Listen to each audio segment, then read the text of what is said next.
கலையாத கல்வி, குறையாத வயது, கபடு வாராத நட்பு, கன்றாத வளமை, குன்றாத இளமை, கழுவினி இல்லாத உடல், சலியாத மனம், அன்பு அகலாத மனைவி, தவறாத சந்தானம், தாழாத கீர்த்தி, மாறாத வார்த்தை, தடைகள் வாராத கொடை, தொலையாத நிதியம், கோணாத கோல், ஒரு துன்பம் இல்லாத நல்வாழ்வு.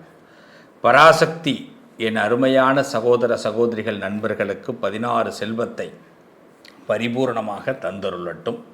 நிச்சயமாக அன்னையுடைய பேரருள் எல்லாருக்கும் கிடைக்கும். நண்பர்களே, வாழ்க்கையில் நம்ம ரொம்ப எளிமையாக சில நல்ல விஷயங்களை நம்ம அடைஞ்சே தீரணும். எல்லோரும் எல்லா விஷயத்தையும் பெற முடியும். எங்களுக்கு இந்த ஜாதகத்தில் இப்படி ஒரு சூழ்நிலை இருந்தால் தான் அது நடக்கும், இப்படி ஒரு சூழ்நிலை இல்லைன்னா அது நடக்காது அப்படிங்கிறதெல்லாம் கிடையாது. எல்லோரும் எல்லா சூழ்நிலைகளையும் பெற முடியும். அந்த எல்லா சூழ்நிலைகளையும் பெறணும் அப்படின்னா நம்ம ஜாதகம் ரொம்ப சிறப்பாக இருக்கணும். ஜாதகத்தில் சில சிறப்பு தருணங்கள் நல்லா இருந்ததுன்னா நம்ம லைஃப்பை யாராலையுமே பீட் பண்ண முடியாது. நம்ம எப்படிப்பட்ட சுச்சுவேஷன்லேயும் நம்மளால் சக்ஸஸாக வந்துடலாம். ஆனால் அந்த சிறப்பான தருணம் வரணும்னா நாம் என்னென்ன செய்யணும், எப்படி நம்ம ஜாதகம் இருந்தால் நல்லா இருக்கும் அப்படிங்கிறத பற்றி தான் பார்க்க போகிறோம். இன்றைக்கி நம்ம ஒரு முக்கியமான தருணத்தில் வரோம். இன்றைக்கி எல்லாருக்குமே ஒரு வீடு வாங்கணும், நம்ம ஒரு வீடு கட்டணும், எனக்கு ஒரு மனை கண்டிப்பாக யோகம் இருக்கணும் அப்படிங்கிறது எல்லாருடைய எண்ணமும். இதையெல்லாம் விட எல்லோரும் ஏற்படக்கூடிய ஒரு விஷயம் என்னென்னா, எனக்கு கடன் இல்லாமல் நான் இருக்கணுங்க, நான் தலைக்கு மேலே எனக்கு கடன் போயிடுச்சு, இந்த கடன் தொந்தரவுகள் எனக்கு முழுமையாக விலகணும் அப்படிங்கிறதான் இன்றைக்கி எல்லாரும். வீடு கட்டணும், கடன் வாங்கணும், இந்த கடன் வாங்கிட்ட அதை அடைக்கணும். ஏன்னா இன்றைக்கி கடன் வாங்காமல் வீடு கட்ட முடியாது, அந்த கடனை அடைக்கணும். தலைக்கு மேலே சில பேர் தொழில் ரீதியாக கடன் ஏற்பட்டுடும், ஒன்றுமே பண்ண முடியாது. தலைக்கு மேலே போனால் வெள்ளம் வந்துடுச்சு, எதுவுமே மிச்சம் இல்லைங்கிற மாதிரி ஆயிட்டு, இப்போது கடன் அடைக்கணும். ஆனால் அதே நேரத்தில் ஆசை, பூமி வாங்கணும், வீடு கட்டணுங்கிறது. இப்படி தான் எல்லாருடைய எண்ணங்களும் இருக்குது. அப்போ நடக்குமா நடக்காதா, அதுக்கு நம்ம என்ன செய்யணும், மற்றவங்கள எப்படி நம்ம அணுகுமுறை பண்ணணும், ஒவ்வொரு ராசிக்காரவங்களும் எந்த ரூட்டை பிடிச்சா இந்த விஷயங்கள் சக்ஸஸ் ஆகும் அப்படிங்கிறத பற்றி தான் இன்றைக்கி பார்க்க போகிறோம். வாங்க பார்க்கலாம். சொல்ல காப்பாற்றணும், செயலை சொன்னால் செய்யணும், இதெல்லாம் உள்நோக்கமாக கொண்டவர்கள் சிம்ம ராசிக்காரர்கள். சும்மா வாய்க்கு வந்ததை பேசிட்டு போகிறவங்க கிடையாது, வாக்கு கொடுத்தா காப்பாற்றுறவங்க. கோபம்னு வந்ததுன்னா எரிமலை வெடிக்கிறத கூட நம்ம பார்த்துருக்கலாம். சிம்ம ராசிக்காரவங்க வெடிக்கிறதெல்லாம் நம்மளால் பார்க்கவே முடியாது, ஏன்னா வெடிச்ச நிற்கவே முடியாது. அதுதான் சிம்ம ராசி. செவந்துரும். புரட்சி கலைஞர் பார்த்திங்கன்னா அவருடைய ஃபைட்லலாம் பார்த்திங்கன்னா அவர் கோவம் வந்ததுன்னா அந்த கண்ணை அவங்கள்ட்ட காட்டுவாங்க, அப்படி க்ளோஸ்அப்பில் வைப்பாங்க. அப்போல்லாம் சினிமா பார்க்குறவங்களுக்கு தெரியும். புரட்சி கலைஞருடைய கண்ணில் நரம்பில் பார்த்திங்கன்னா அப்படியே பிளட்டு ஓடுறது தெரியும். அவருடைய ஃபைட்னாலே அவருடைய கண்ணு தான். அவர் கண்ணில் அந்த நரம்பில் ரத்தம் இதாகிட்டுனால முடிஞ்சு போச்சு, எதுக்க உள்ளவங்களாம் காலி. அதே மாதிரி தான் சிம்மராசியில் பிறந்தவர்கள் எல்லாம் புரட்சி கலைஞர் தான். ஆமாம், அவங்களுக்கு அந்த ஐயா கேப்டன், அவருக்கு எப்படி இந்த படத்தில் அந்த கோபம் பார்த்துருக்கீங்களா? அவருக்கு உண்மையிலேயே அந்த கோபம் வரும். ஏன்னா உண்மையானவர்களுக்கு கோபம் வரும். கவுளி அடிக்குது பார்த்தீங்களா, உண்மையானவர்களுக்கு கோபம் வரும். ஏன்னா அதுதான் உண்மை. அப்போ அந்த கோபம் சிம்மத்துக்கு உண்டு. ஏன்னா சிம்மம் எதையும் உண்மையை விரும்பும். ஒருத்தன் பொய் சொன்னால் பிடிக்காது, அதை விட ஒருத்தவன் தன்னுடைய இமேஜை காலி பண்ணணும்னு நினச்சிட்டானா சிம்மம் விடாது. தன்னுடைய இமேஜை யாராவது காலி பண்ணணும்னு நினச்சிட்டா சிம்மம், தூங்கிக்கிட்டு இருக்கிற சிங்கம் தூண்டி எழுப்பப்படுதுன்னு அர்த்தம். அது நீங்கள் தவமே பண்ணாலும் சரி, எத்தனை தியானம் பண்ணாலும், எத்தனை யோகா பண்ணாலும் இங்கே வேலை நடக்காது. சில பேர் சொல்லுவாங்க நான் சிவன் அடிமைன்னுவாங்க. கோபம் வந்துடுச்சுன்னா நரசிம்ம அவதாரம் தான். அங்கே சாந்தத்துக்கெல்லாம் வேலையே கிடையாது. அப்படிப்பட்ட சிம்மராசிக்காரர்களுக்கு இந்த காலகட்டத்தில் செயற்கரிய செயல்கள்லாம் நடக்க போகுது. இந்த 122 டேஸ் இதுவரைக்கும் தாமதமாக இருந்த விஷயங்கள் பட்டன்னு நடக்க போகுது. உங்கள் தாமதங்கள்லாம் இன்னமும் ஃபாஸ்டாக போகுது. சில நல்ல நண்பர்கள் கிடைக்க போகிறாங்க, குருமார்கள் கிடைக்க போகிறாங்க. அதனால் உங்களுக்கு பெரிய கையிருப்புகளில் நல்ல முன்னேற்றம் கிடைக்க போகுது. எதிர்பார்த்த இடத்துல பணத்தடைகள்லாம் விலகி பணம் வரப்போகுது. எதிர்பார்த்த பூமி யோகங்கள் கிடைக்க போகுது. எதிர்பார்த்த கடன் விஷயங்கள்லாம் கைக்கு வசூலாக போகுது. கடனில் தத்தளிச்சுக்கிட்டு இருக்கிற என் சகோதர சகோதரிகள் நண்பர்களுக்கு கடன் தொகை வருவதற்காக பேங்க்காரவங்க உங்களுக்கு லோன் சேங்ஷன் பண்ண போகிறாங்க. ஆமாம், அற்புதமான நல்ல செயல்கள் ஏற்படுது. சில நேரங்களில் திடீர் பயணங்கள் ஏற்படும். இந்த 4 மாதத்தில் திடீர் பயணங்கள், கொஞ்சம் பயண எக்ஸ்பென்சஸ் அதிகமாக செலவாக வாய்ப்பு இருக்குது. லக்ஸுரி பயணங்களை மேற்கொள்ள வேண்டிய கட்டாயங்களும் ஏற்படும். சிம்ம ராசிக்காரர்களுக்கு லக்ஸுரி லைஃப். 10 ரூபா டீ குடிச்சிருக்கலாம், ஆனால் பெரிய ஹோட்டலில் போயிட்டு 25 ரூபாய்க்கு குடிக்கிற மாதிரி தான் அமையும். என்ன பண்ணுறது, நம்ம பக்கத்தில் வரவனுக்காக அழைச்சிட்டு போகணும்.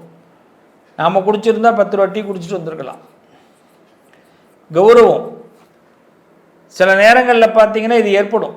இந்த 4 மாதத்தில் கொஞ்சம் கௌரவத்துக்காக செலவு பண்ணுற மாதிரி இருக்கும். நாமளே நம்மளை கொஞ்சம் நிறைய செலவு பண்ணி வெளியில் காட்டணும். பயப்படாதீங்க, எடுத்துடலாம் பணத்தை. செலவு பண்ணுறமேன்னு வருத்தப்படாதீங்க, தூக்கிடலாம்.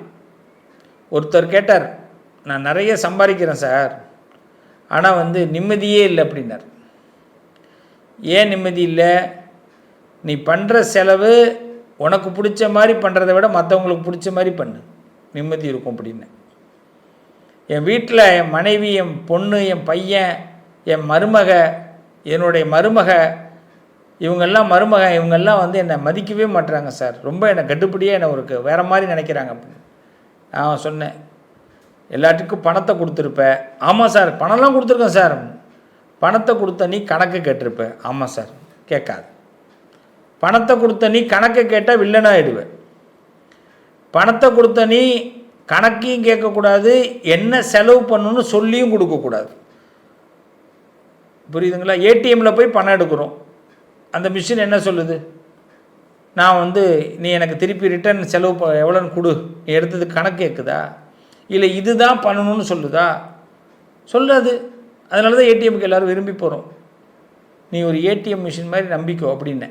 அதுலேருந்து இன்னி வரைக்கும் சந்தோஷமாக இருக்கேங்கிறார். ரொம்ப ஸ்மால் சிஸ்டம். நம்ம லைஃப்பை புரிஞ்சிக்கிறது என்ன எல்லாருக்கும் ஒரு விஷயத்தை சொல்லிட்டோம்னா அந்த விஷயத்தை அவங்க ரொம்ப நம்பிடுவாங்க, உள்ளே போயிடுவாங்க. நமக்கு அது புரியாது. சிம்மம் அதை புரிஞ்சுக்கணும். இந்த காலகட்டத்தில் நிறைய நல்ல விஷயங்கள், மனம் உணரக்கூடிய விஷயங்கள் நடக்க போகுது.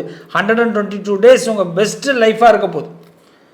அதனால் மனசுக்கு ஆறுதலான விஷயங்கள், மனிதர்கள் புரிந்து கொள்ள விஷயங்கள் நடக்க போகுது. நல்லது நடக்கும். சிவனை தொடர்ந்து வழிபாடு பண்ணுங்க. சிவபெருமான் தான் எல்லா சித்த விளையாட்டுகளையும் நமக்கு பண்ணிக்கிட்டு இருக்கார். சிவனை பிடிச்சிக்குங்க. சிம்மம் சிறப்பாக இருப்பீங்க. நண்பர்களே, இந்த வாழ்க்கை ஒரு கிரிக்கெட். இந்த வாழ்க்கை ஒரு கிரிக்கெட்டு தான். இப்போ இந்த கிரிக்கெட்டில் பார்த்திங்கன்னா ஒரு 2 விதமாக நம்ம இந்த கிரிக்கெட்டை பார்க்கணும். ஒரு பால் ஒரு போடுறார், ஒரு பவுலர் போடுறாருன்னா அவர் எடுத்த உடனே அவர் 6 அடிக்கணும்னு தான் நினைப்பார். எந்த பவுலராக இருந்தாலும் 6 அடிக்கணும், இந்த வாய்ப்பை நம்ம தவற விடக்கூடாது, நம்ம திறமையை காட்டணும் அப்படின்னு தான் அந்த பால் போட வருவார். அவர் முதல் ஒரு ரவுண்டு இப்படி எடுக்கும்போது அந்த லைனில் தான் வருவார். அந்த நேரத்தில் அவருடைய திங்கிங் என்ன இருக்கும்? யாரெல்லாம் எப்படி நிற்கிறாங்க அந்த இடத்துல அப்படின்னு பார்க்க ஆரம்பிப்பார். அப்போ ரொம்ப கடுமையாக இருந்ததுன்னா 6 அடிக்க முடியலைனாலும் 4 அடிக்கணுங்கிற எண்ணம் வரும். இல்லைன்னா மேக்சிமம் நம்ம நோ பால் வேணாலும் எடுத்துக்கலாம், ஆனால் அவுட் ஆகிடக்கூடாதுங்கிறதுல ரொம்ப தெளிவாக இருப்பார். ஒரு காலகட்டம் வருது, முடியல, அடித்தா 6 இல்லைன்னா அவுட்டு, பரவாயில்லடா அப்படின்னு நினைக்கிற காலம் வரும் பொழுது அவருக்கு தைரியம் வந்துடும். அதில் தான் நிறைய 6 அடிக்கிறதெல்லாம். என்றைக்குமே பயந்துக்கிட்டு வாழ்க்கையில் பால் போட்டோம்னா நம்ம லைஃப்பில் சக்ஸஸ் பண்ண முடியாது ப்ரோ, சிஸ்டர்ஸ். உண்மையிலேயே அதுதான். தைரியமாக பால் போடணும். அடிக்கிறதெல்லாம் 6 தான். தவறுனா 4, அவுட்டே கிடையாது. இதுதான் வாழ்க்கை. தைரியம் ஒரு மனுஷனுக்கு பிறக்கணுங்க. ஜாதக கட்டங்கள் ஒரு பக்கம், தசா புத்தி ஒரு பக்கம், கிரக நிலைகள் கோச்சாரம் ஒரு பக்கம். இது 3ஐயும் நம்ம பேஸ் பண்ணும் பொழுது நமக்கு முதல்ல இருக்கிறது தைரியம்தான் வேணும். என்ன திசை நடந்தாலும், என்ன புத்தி நடந்தாலும், கோச்சாரத்தில் கிரகங்கள் எப்படி இருந்தாலும், நம்ம கட்டத்தில் பிறப்பு கட்டத்தில் எப்படி கிரகங்கள் இருந்தாலும் பரவாயில்லைங்க, நான் தைரியமாக ஃபேஸ் பண்ண அன்னைக்கு முடிவு பண்ணிட்டேன் அப்படின்னு நீங்கள் நினச்சிங்கன்னா உங்களுடைய வெற்றி ஆரம்பங்க. கடவுள் அதை ஒன்றை தான் எதிர்பார்க்குறார். ஆடுகளத்தில் இருக்கிற நம்ம ஆட்டத்தை சரியாக ஆடணும்னா தைரியத்தோடு நம்ம அந்த ஆடுகளத்தை ஃபேஸ் பண்ணணும். அப்படி ஃபேஸ் பண்ணிங்கன்னா எங்கள் சகோதர சகோதரிகள் நீங்கள் நிச்சயமாக 6 அடிக்க போகிறீங்க. கண்டிப்பாக தவறுனா 4 அடிக்க போகிறீங்க. ஆனால் அவுட் ஆக மாட்டீங்க. நீங்கள் நினச்ச கோலை அடைவீங்க. ஏற்கனவே ஒருத்தன் ஒரு ஸ்கெட்ச் போட்டு வச்சுருப்பான், இத்தனை ரன்னு நான் எடுத்திருக்கேன்னு. இதை தாண்டி தானே நம்ம எடுக்கணும். எடுத்துருவோம். நம்ம ஆட்டத்தை ஆரம்பிப்போம். இந்த கிரிக்கெட் ஆட்டம் மாதிரி தான் நம்ம வாழ்க்கையும். இன்றைக்கி தெரிஞ்சுக்கிங்க, உங்கள் லைஃப்பில் எந்த இலக்கை தீர்மானிக்கிறீங்களோ அந்த இலக்கை அடைய முடியும். என் நண்பர்களே, சகோதர சகோதரிகளே, தயவு செய்து பின்வாங்காதீங்க. இனி வரக்கூடிய காலத்தில் எப்படியெல்லாம் இலக்கை அடைகிறதுக்கு என்ன செய்யலாங்கிறத பற்றி பேச போகிறோம். தொடர்ந்து சேனலை வாட்ச் பண்ணுங்கள். நல்லதே நடக்கும்.